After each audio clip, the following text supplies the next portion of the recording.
আসসালামু আলাইকুম। আশা করি মহান আল্লাহ তাআলার অশেষ রহমতে আপনারা সবাই ভালো আছেন।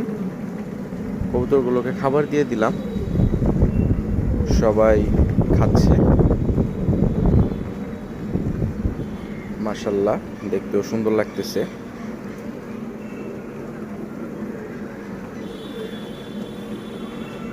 সবার কবুতরের মল্টিং চলতেছে এখন, আর এটাই মূলত কবুতর যত্ন নেওয়ার সবচেয়ে পারফেক্ট সময়।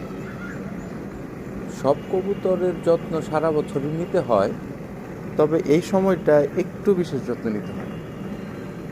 ওরা পুরোপুরি মিনারেলস, ভিটামিন, জিঙ্ক, ক্যালসিয়াম এগুলো পায় কি না সেদিকে নজর রাখতে হবে। ঠিক আছে, এটা খাচ্ছে ওরা।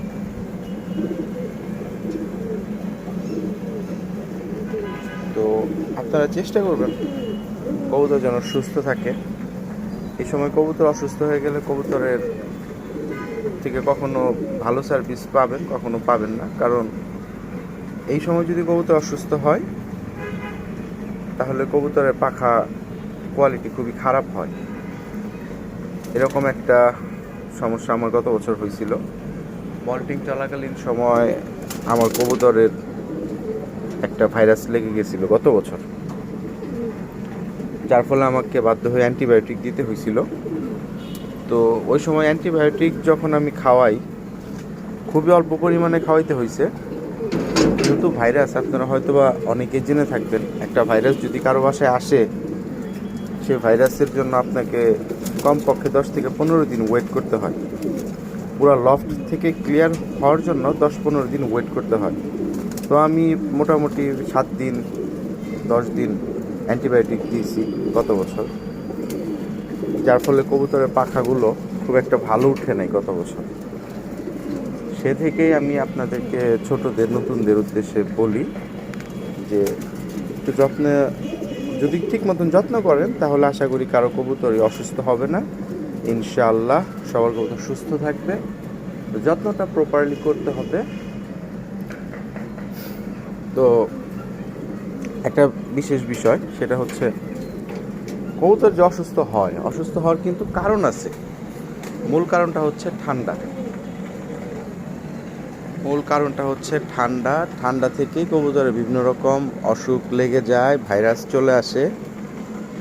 দেখা যায় অনেক সময় একটা চোখে পানি আসছে, একটা থেকে 5টা, 5টা থেকে 10টা, 10টা থেকে এইভাবে হইতে হইতে 100 কবুতর, 150, 200 কবুতর, মানে যার বাড়িতে যত কবুতর আছে পুরো লফট এরকম ঘুরতেই থাকে। সেই জন্য ঠান্ডা যদি কারো টুকটাক লাগে, নর্মাল ওষুধ দিবেন। এই যে যেমন আজকে আমি দিব মিউকসল। ঠিক আছে, আমি আজকে মিউকসলটা দিব। এটা হিউম্যান মেডিসিন, এটা মানে একদম নর্মাল, হ্যাঁ নর্মাল, তবে ঠান্ডার জন্য ভালো। নর্মাল মানে যে এই না যে কাজ হবে না, তা না। এটা কোনো অ্যান্টিবায়োটিক না, এটা মিউকসল। আর এই সিরাপের একটা বিশেষ গুণাবলী হচ্ছে, এটা খাওয়ালে কবুতরের পেটে কৃমি হবে না। এটা চিনি মুক্ত, এটার ভিতরে কোনো চিনি বা ওই যে শিরা বলে ওইসব মিক্সড না। ঠিক আছে, এটা বেক্সিমকোর একটা প্রোডাক্ট, মোটামুটি ভালো, আমি ইউজ করি।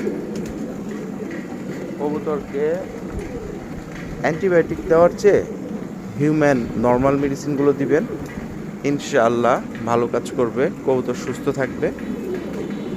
তো সবার জন্য দোয়া রইল, আমার জন্য আপনারা দোয়া করবেন, আমার কবুতরগুলোর জন্য দোয়া করবেন।